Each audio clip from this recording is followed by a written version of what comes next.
আসসালামু আলাইকুম বন্ধুরা, কেমন আছো? ভালো আছো নিশ্চয়ই। আলহামদুলিল্লাহ, আমিও ভালো আছি। বন্ধুরা, আজকে খুবই শর্টকাট না, একটু গুরুত্বপূর্ণ ক্লাস, মনোযোগ দিয়ে শুনবা, দেখবা, তাহলে ভালো লাগবে। আমরা প্রজননের বিভিন্ন পর্যায় ও দশা পড়ছিলাম। আজকে আমরা পঞ্চম এবং ষষ্ঠ পর্যায় ও দশাটি করে ফেলব। পঞ্চম দশাটি ছিল ইমপ্লান্টেশন, মনে আছে? হ্যাঁ, পঞ্চম দশাটি ছিল ইমপ্লান্টেশন বা জরায়ুতে ভ্রূণ সংস্থাপন। পঞ্চম দশাটি ছিল ইমপ্লান্টেশন।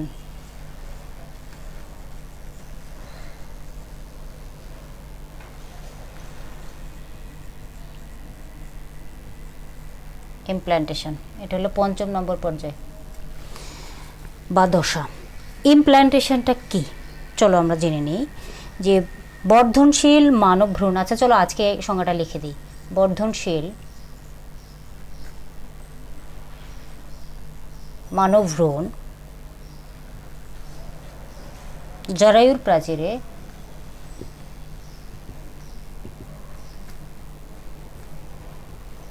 জরায়ুর প্রাচীরে সংস্থাপিত হওয়ার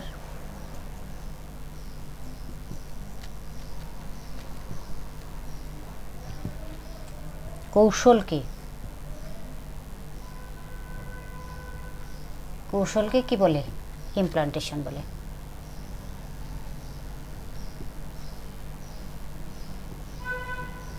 ইমপ্লান্টেশন বলে।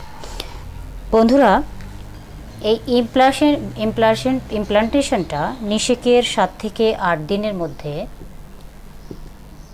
ভ্রূণ জরায়ুর পৃষ্ঠদেশে এন্ডোমেট্রিয়াম প্রাচীরে সংস্থাপিত হয়। কোথায় সংস্থাপিত হয়? এন্ডোমেট্রিয়াম।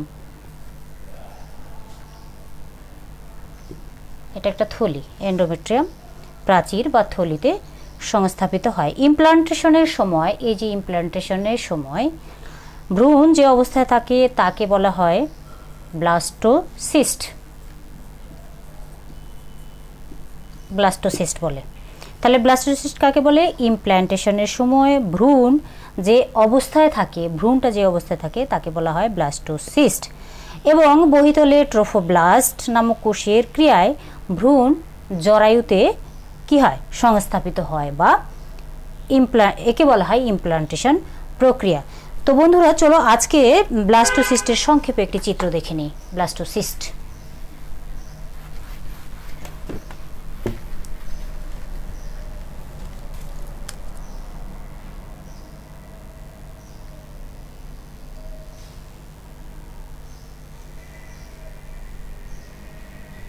আমি একটা রাফ ফিগার আঁকছি, তোমরা সুন্দর করে আঁকো।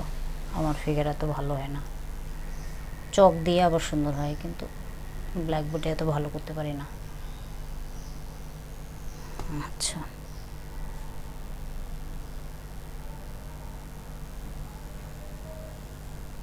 ওকে, এটা আমি দাগ দিয়ে নিচ্ছি সুন্দর হওয়ার জন্য। এটা আমি মুছে ফেলবো, ঠিক আছে? ওকে, চলো।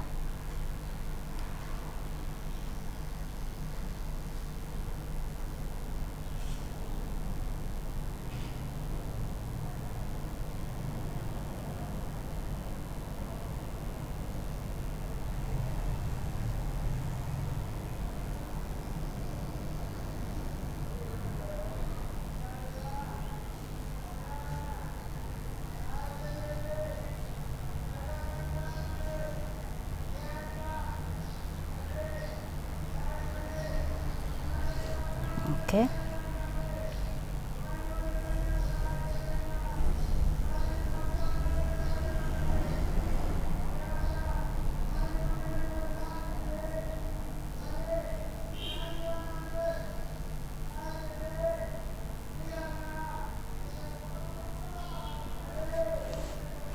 ওকে,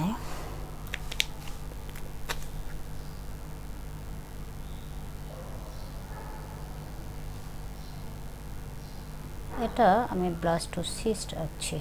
ইমপ্লান্টেশন কীভাবে সংস্থাপিত হয় সেটার ব্লাস্টোসিস্টের একটি চিত্র।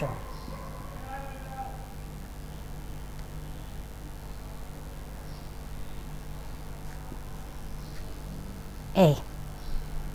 আর এটা চিত্রের নাম আগে একটি ব্লাস্টোসিস্ট, আমি মুছি নাই, চিত্র ব্লাস্টোসিস্ট চিহ্নিতকরণ করি। চলো লাল কালি দিয়ে যাবো। এটা ব্লাস্টোসিস্ট,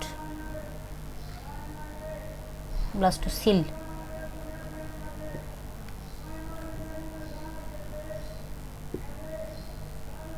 ব্লাস্টোসিল। এটা হলো এমব্রায়োব্লাস্ট।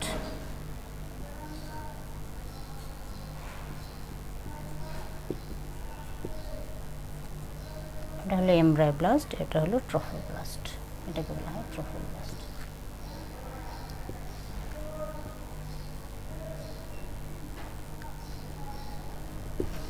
ট্রফোব্লাস্ট বন্ধুরা, এটি একটি ব্লাস্টোসিস্টের, এটা ব্লাস্টের ভ্রূণতে জরায়ুতে ভ্রূণ সংস্থাপন একটু ভালোভাবে পড়তে হবে, মুখস্থর একটা বিষয় আছে।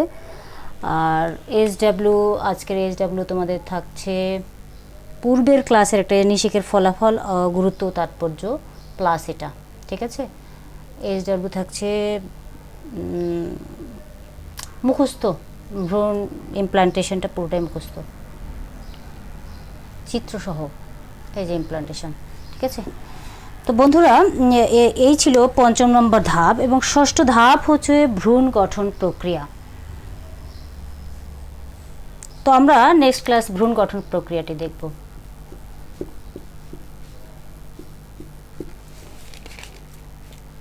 ভ্রূণ গঠন।